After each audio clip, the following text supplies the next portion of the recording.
Mais en fait, j'ai fait une formation d'assistante sociale. Mais j'ai eu relativement de la chance. Maintenant, c'était début des années 80 aussi. J'ai trouvé rapidement du travail. Et en fait, j'ai travaillé dans, oh là là, 10, 15 endroits différents. Chaque fois avec des contrats de courte durée.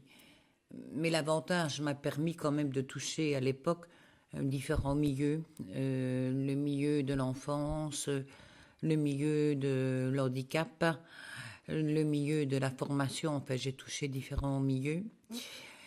En 1985, j'ai été engagée également comme enseignant. J'ai alors repris une formation pendant 2 ans pour avoir ce qu'on appelait à l'époque son CAP. Je ne sais pas trop comment on appelle ça maintenant, mais voilà. Et puis alors, justement, quand j'ai fait ma formation pour avoir mon CAP, un professeur nous avait demandé de réaliser un travail en groupe sur un thème qu'on choisissait. Et donc, moi, avec deux, trois copines que je m'étais faites en classe, on avait décidé de toucher la prostitution. Parce que l'une d'entre nous avait lu un article dans la Meuse comme quoi on se prostituait, des garçons se prostituaient dans une galerie à Liège. Alors pour ce faire, j'ai rencontré le mouvement du Nid. Je ne connaissais pas du tout le milieu, je suis tombée au mouvement du Nid un peu par hasard. Et le mouvement du Nid m'a dit qu'il cherchait un bénévole pour mettre en place un travail de rue qui touchait la prostitution masculine. Et alors l'idée m'a directement emballée. En fait, le travail de rue m'intéressait déjà depuis un certain temps. J'avais déjà lu un peu de choses sur le Québec, etc. Donc ça m'intéressait réellement. Et donc j'ai sauté sur cette occasion de travail de bénévole au mouvement du Nid. Est-ce que tu peux nous expliquer un peu ce que c'est le nid? Donc le mouvement du Nid, du moins à l'époque, je répète, là on est en 1991. Donc à l'époque, le mouvement du Nid était une association très reconnue qui s'occupait de la défense des personnes prostituées. Ce que certains leur reprochaient, comme Espace P, qui s'est créé d'ailleurs un peu en opposition au mouvement du Nid, ce qu'on leur reprochait, c'était un peu de vouloir sortir les filles de la prostitution. À l'époque, le Nid avait plusieurs antennes, une à Charleroi, une à Bruxelles, une à Liège. Mais à Liège, le fonctionnement est un peu différent et je ne sentais pas en tout cas ce désir de vouloir retirer absolument et envers contre tous les femmes de la prostitution. Tout ça pour dire que je me suis sentie assez à l'aise au mouvement du Nid et donc j'ai travaillé mon travail de bénévolat. Autant vous dire que les premières semaines a été un vrai calvaire. Tous les soirs, j'allais... à l'époque, c'était Place République Française, ce n'est pas un secret. C'est là que ça se passait. J'allais là-bas observer, et j'observais rien. C'était aussi simple que ça, j'observais rien. Et puis un jour, il y a deux mecs qui nous ont abordés pour avoir une cigarette. J'incite pas à la consommation à la cigarette, mais c'est vrai que dans le travail de rue, c'est vraiment un outil de travail, un moyen de rentrer en communication avec les gens. Je serais incapable de dire le nombre de contacts que j'ai pu faire dans ma carrière sur ta panne clope. Enfin bon, voilà. Maintenant, je répète, j'incite pas à la consommation à la cigarette. Et donc, deux garçons nous ont abordés en nous demandant si on n'avait pas une clope. Je dis nous parce qu'à l'époque, je travaillais avec une collègue du mouvement du Nid, une personne rémunérée. À l'époque aussi, on travaillait de 9h à 11h. Ouais, on ne travaillait pas tellement tard. Et les deux mecs, en fait, enfin non, c'est nous. On s'est dit, il faut qu'on jette à l'eau. Et on leur a expliqué qu'on était des éducateurs de rue pour la prostitution masculine. Autant vous dire qu'on était hyper à l'aise en expliquant cela. Et en fait, les deux garçons ont été hyper sympas. Et ils nous ont expliqué que c'était leur cas. Qu'en fait, ils travaillaient de la prostitution masculine. Ça a été donc mes deux premiers contacts. Et à partir de ces deux premiers contacts, j'ai rencontré les autres garçons. En fait, la prostitution masculine est assez différente de celle des femmes. notamment par le nombre. En tout cas, sur Liège, ils sont beaucoup moins nombreux et en général, ils se connaissent tous. Et donc, à partir du moment où j'en ai connu 2, ça m'a permis de connaître tous les garçons de la place. Et puis alors, il y a eu un temps d'adaptation, un temps où les conversations tournaient plutôt autour de la pluie et du beau temps et de la dernière blague qu'on avait entendue plus qu'autre chose. Et puis petit à petit, ils ont commencé à me faire des demandes sociales. Ça a été le début vraiment, j'ai envie de dire, de mon travail de rue, mais il y a eu certainement un an entre mon début du travail et le moment où j'ai commencé à avoir des demandes sociales. Et donc j'ai commencé à avoir effectivement des demandes sociales, des demandes qui n'ont cessé de croître, à un tel point qu'il y a eu une époque où je terminais de travailler à 4 heures du matin au minimum, en ayant commencé à 21 heures. Ça a été une époque qui a duré quand même une dizaine d'années, où ça a été la folie. Ce qui était excessivement compliqué aussi dans mon travail, c'est que le public auquel j'avais affaire était un public de personnes toxicomanes, en grande partie. Donc leur problématique était plus la toxicomanie que la prostitution en soi. La prostitution étant un moyen pour eux de trouver un moyen rapide de trouver l'argent pour satisfaire leurs besoins. J'ai travaillé jusqu'en 1995 uniquement avec la prostitution masculine. Ça peut paraître très paradoxal de dire cela, mais j'en ai gardé des souvenirs assez extraordinaires. Parce qu'il régnait une certaine ambiance. Ce qui était assez étonnant aussi, c'est qu'il y avait des clients qui sympathisaient avec les garçons, et il n'était pas rare, même plus que pas rare, qu'on allait en terrasse et qu'on se retrouvait comme ça, une petite bande d'une dizaine parfois, où on était mélangés, garçons, clients, prostituées et moi. Enfin voilà, c'était une dynamique assez particulière, dans laquelle je me sentais particulièrement à l'aise aussi, mais c'était très particulier. Donc j'ai travaillé jusqu'en 1995 avec la prostitution masculine, et puis si je me souviens bien, on a eu un emploi à Icare, et on a décidé d'étendre notre action à la prostitution féminine, qui en fait se déroulait à même pas 1 kilomètre d'où les garçons travaillaient. Donc on a pris contact avec les filles. Alors on peut se poser la question de savoir, tiens, comment est-ce que vous prenez contact? J'ai envie de dire qu'avec les filles, c'est relativement facile parce qu'on a un bon support qui est le préservatif. Et donc on les aborde en général en leur demandant si elles veulent un préservatif. Bien sûr, on les observe un peu auparavant pour voir si elles travaillent, pour voir si ce n'est pas simplement une dame qui se balade dans le quartier. Remarquez que ça nous est que ça m'est déjà arrivé de m'être trompée et on se sent mal à ce moment-là. Mais bon, c'est comme ça. Donc, on a un bon support, c'est le préservatif. Alors moi aussi, dans ma politique de travail, je sais qu'elle est controversée. Certains estiment qu'il ne faut pas agir comme ça. Moi, je me présente directement en tant qu'éducatrice de rue. Je ne laisse jamais l'ombre d'un doute. Certains prétendent que c'est parfois plus intéressant de ne rien dire au départ. Enfin, moi, je ne suis pas dans cette optique. Je trouve qu'il est intéressant d'être très très clair au départ sur le travail que l'on fait. Donc voilà, j'ai retravaillé à Icare en 82 et puis jusqu'à 2014. Je suis restée à Icare et puis je ne sais pas comment expliquer. Il y a eu une sorte de révolution à Icare. Enfin, on a engagé des jeunes qui ont voulu revoir le fonctionnement du travail. Et on m'a gentiment demandé de partir. Et la ville de Liège a été sensible à la situation à laquelle je vivais à Icare.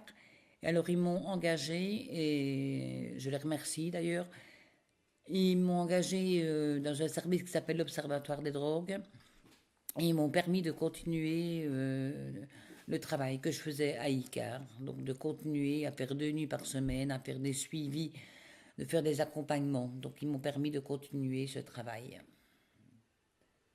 Si c'était à refaire, qu'est-ce que tu ferais plus? Qu'est-ce que tu referais? Écoute, les 20 ans que j'ai passé à Icare ont été merveilleuses. Je... Les seuls regrets que j'ai, c'est toutes les personnes que j'ai vues mortes. C'est ce qui a été le plus dur pour moi dans le travail. Et c'est un truc auquel je me suis jamais habituée. J'ai connu des dizaines de gens qui sont morts actuellement. Des gens parfois très jeunes, parfois même des mineurs d'âge. Oui, parce que dans mon public, je ne l'ai pas dit, mais j'ai eu aussi des mineurs d'âge, j'ai eu une quarantaine de mineurs d'âge. Et là, le travail est beaucoup plus compliqué. À nouveau, à titre anecdotique, la première situation du mineur qu'on a eue, on a franchement paniqué. Le hasard de la vie fait que c'est une gamine que je connaissais. C'était ma petite voisine d'ici à côté, que j'ai retrouvée dans la rue, pétée, en train de travailler à 14 ans. Et à l'époque, c'est le cœur qui a parlé. On s'est dit, putain, on ne peut pas laisser ça. Il faut qu'on appelle la police. Et c'est ce qu'on a fait. On a appelé la police. Et c'est vrai que la gamine a été récupérée par la police. Mais alors, 2 jours après, elle était à nouveau en cavale. Et on avait perdu toute sa confiance. On était les sales éducateurs qu'il avait balancés. À l'époque, on avait des supervisions avec une femme qui était géniale d'ailleurs, et on lui avait exposé la situation. Et elle nous avait expliqué qu'il ne fallait pas oublier qu'un mineur qui était en fugue faisait dans un premier temps une sorte de lune de miel avec sa fugue. C'est-à-dire qu'à la limite, tout est extra dans un premier temps. On n'a plus de parents ou d'éducateurs derrière son cul, on ne va pas à l'école si on veut, enfin la vie elle est belle. Mais, dit-elle, cette période dure très très très peu de temps. Parce que dans un premier temps, ils ont parfois même des copains qui les aident à se loger. Mais les copains finissent aussi par avoir peur. Et il arrive un moment où ils se sentent un peu délaissés, abandonnés, où ils ne savent plus trop à qui ils doivent recourir. Enfin voilà, les ressources s'épuisent. Et elle nous dit, c'est à ce moment-là que vous pouvez intervenir. Mais, dit-elle, dans un premier temps, vous n'avez pas intérêt à leur faire la morale sur leur situation de fugue. Et donc, c'est comme ça que j'ai fonctionné. Je ne dis pas que c'est la meilleure façon de fonctionner, mais honnêtement, avec les mineurs d'âge, je crois que tous les travailleurs de rue sont confrontés au même problème. Et donc, dans un premier temps, avec les mineurs, ce que je faisais, c'était salut pote. Enfin, ici, je caricature, hein, mais c'était de sympathiser avec eux. Et honnêtement, on peut dire que dans l'ensemble, ça marchait. La plupart du temps, les mineurs me faisaient réellement confiance, avec l'avantage, et c'était le but, c'est qu'à un moment donné, ils n'en pouvaient plus dans leur fugue et me faisaient une demande, Michel, qu'est-ce que je peux faire? Et les solutions ne sont pas énormes. Et tout ce que je pouvais proposer, c'était de prendre contact avec le juge et de négocier peut-être avec le juge, avec ce qu'on appelait à l'époque une 14 bis, une mise en autonomie. Enfin, maintenant, les termes ont changé. Enfin voilà, d'essayer en tout cas de l'aider à renégocier quelque chose avec son juge. Maintenant, je ne vais pas faire la maline, ça n'a pas toujours été un succès avec tous les mineurs. Il y a des mineurs qui sont devenus majeurs avec lesquels je n'ai jamais pu faire quoi que ce soit et où je les ai vus à la limite se détériorer sans pouvoir faire grand-chose. Je ne veux pas jouer à la maline qui a réussi à sauver tous les mineurs en fugue. Et il faut savoir aussi que c'est des mineurs qui, je ne sais pas pour quelle raison, 9 fois sur 10, ont un passé institutionnel assez lourd, qui ont déjà fait pas mal de centres, qui ont fugué à peu près de partout. Et donc, c'était des mineurs qui étaient... C'était pas des enfants de cœur, quoi. C'était pas des mineurs qu'on pouvait dire « Attention, mon grand, hein, si tu continues comme ça va aller mal. » Non, non. Voilà, c'était pas cette façon de fonctionner qui marchait avec eux à l'époque, en tout cas.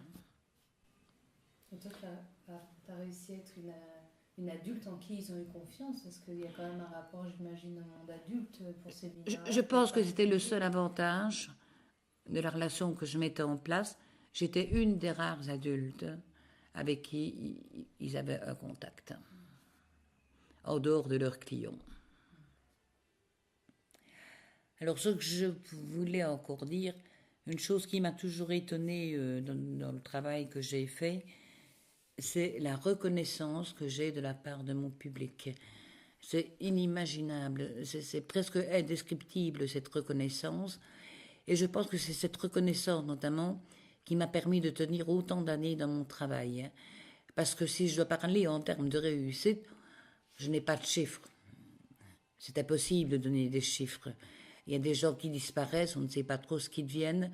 Ils ne sont pas spécialement décédés, ils ne sont pas spécialement retombés dans la came. Certains s'en sortent, mais bon, ce n'est certainement pas la majorité. Donc ce n'est pas ça qui me maintient dans le travail.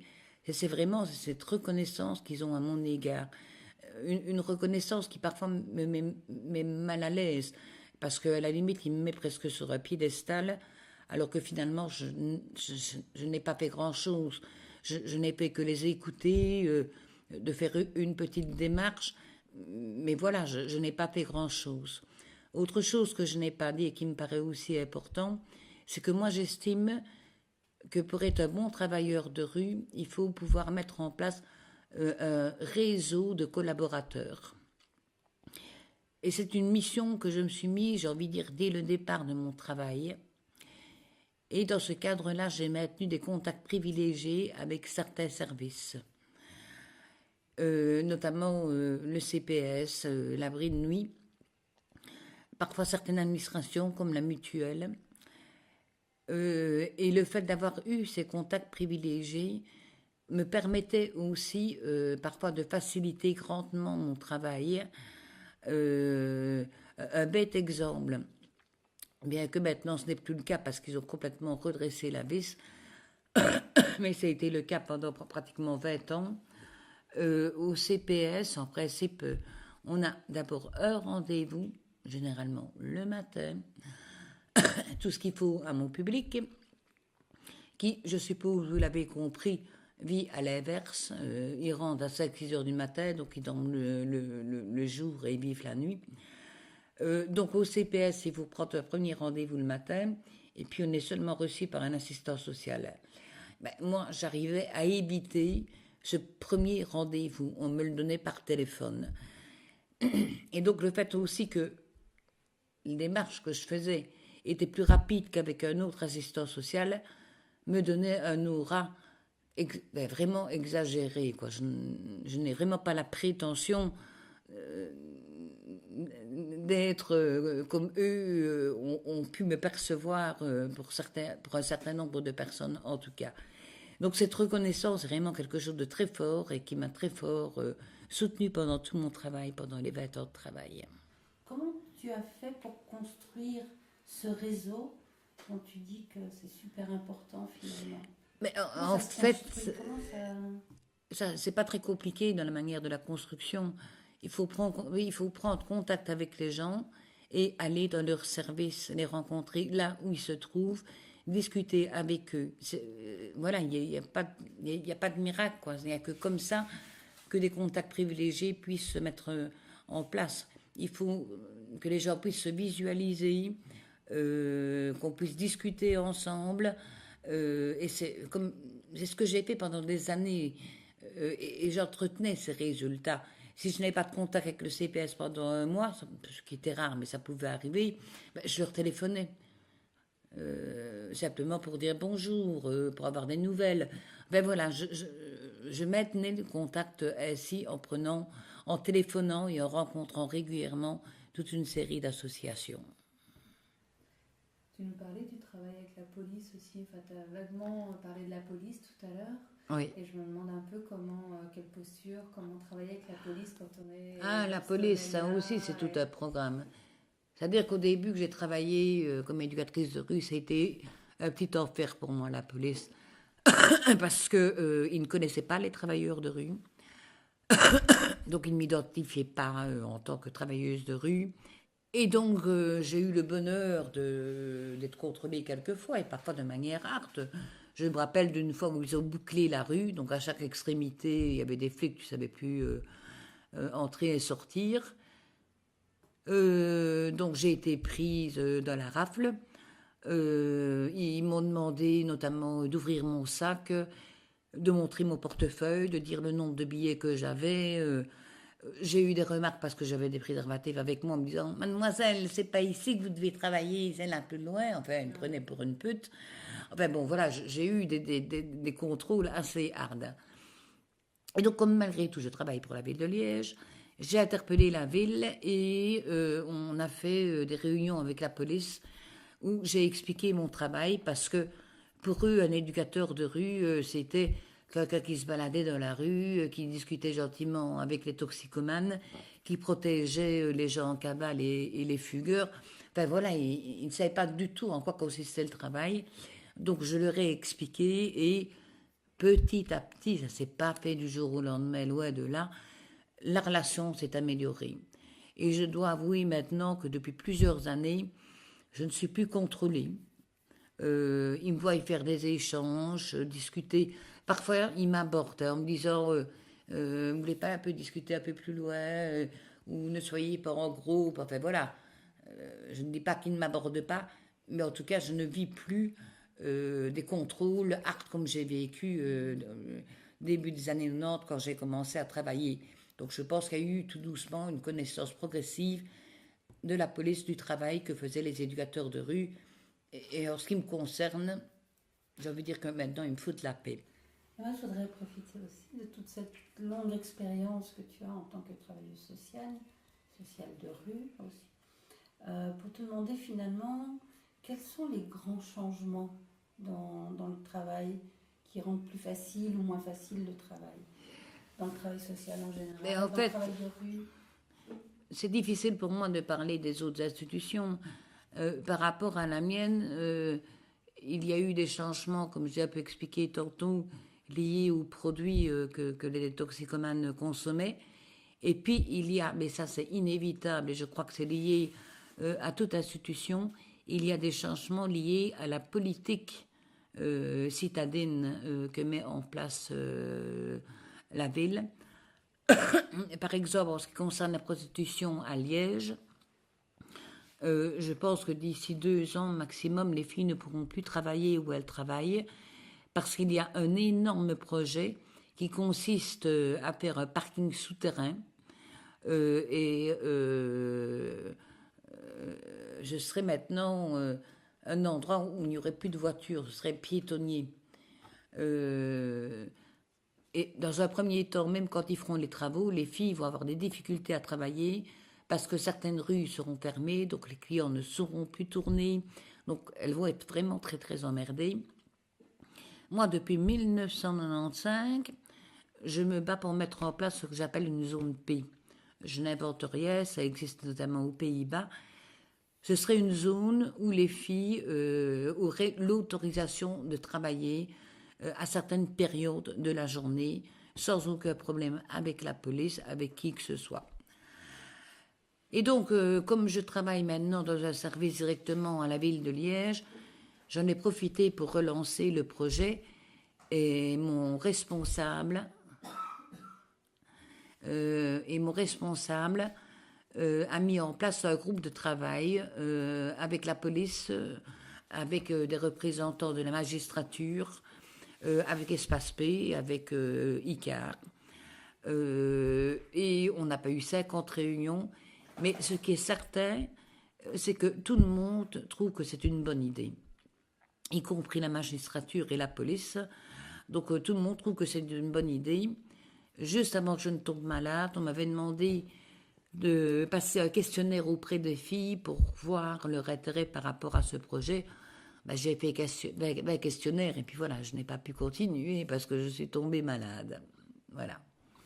Légalement, la prostitution en Belgique, elle est illégale. C'est seulement dans les carrés, en fait. Elle est légale, mais pas dans la rue. Oui, c'est ça. Dans la rue, elle est illégale. Hein. Le racolage fait partie des interdictions. Maintenant, travailler en salon, à condition aussi d'avoir un statut d'indépendant, ce qui est loin d'être le cas. Hein. À l'époque, oui, ça je n'ai pas raconté. En fait, à Liège, il y a eu aussi un énorme bouleversement. En 85, je ne crois pas que je me trompe de date, la ville de Liège a décidé de fermer les salons qui existaient au centre-ville. Il y avait à l'époque une quarantaine de salons, si je me rappelle bien, donc 200 filles à peu près qui travaillaient là-dedans. Enfin 150, pas 200. Oui, donc il y avait une cinquantaine de salons, pardon, et 150 filles qui travaillaient. Et du jour au lendemain, donc tous les salons ont fermé.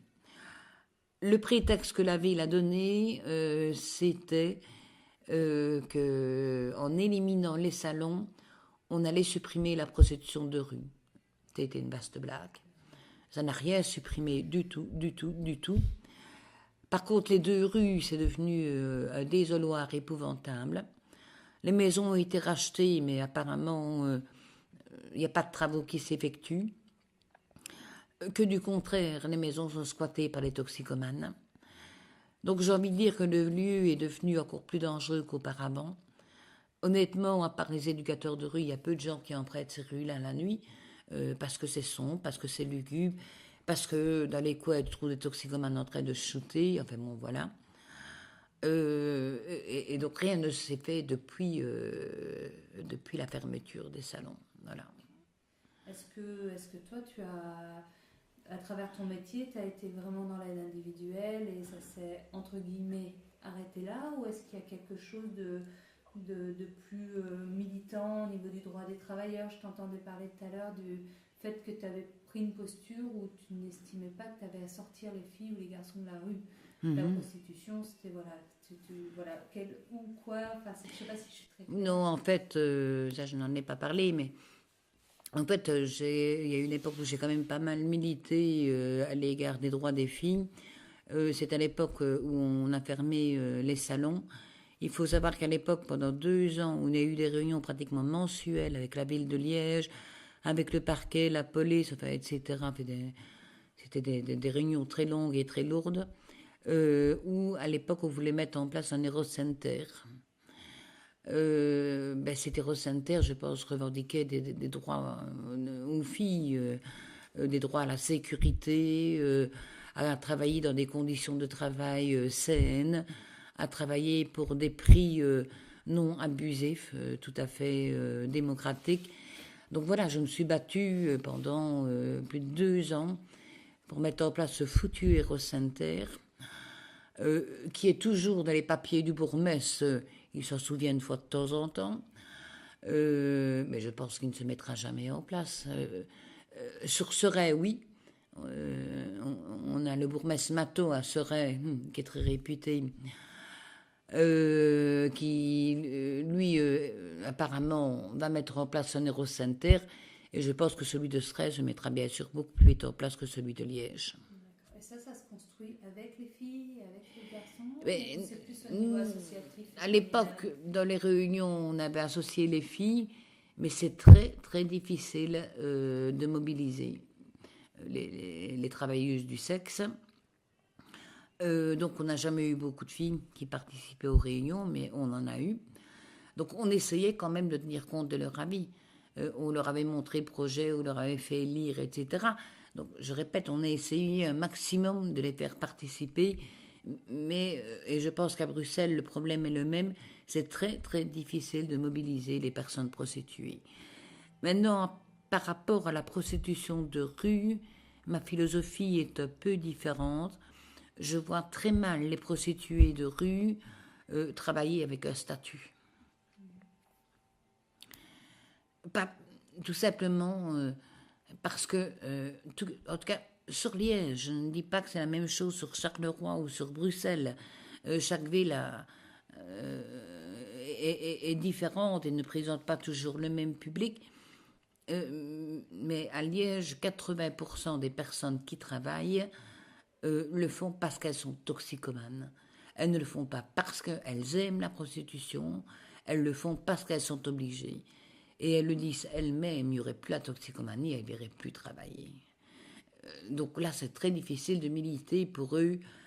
Donc je ne sais pas trop quel statut leur donner, mais en tout cas, un statut de reconnaissance de travailleux du sexe ne les intéresse pas, parce qu'ils ne se sentent pas dans ce cadre-là.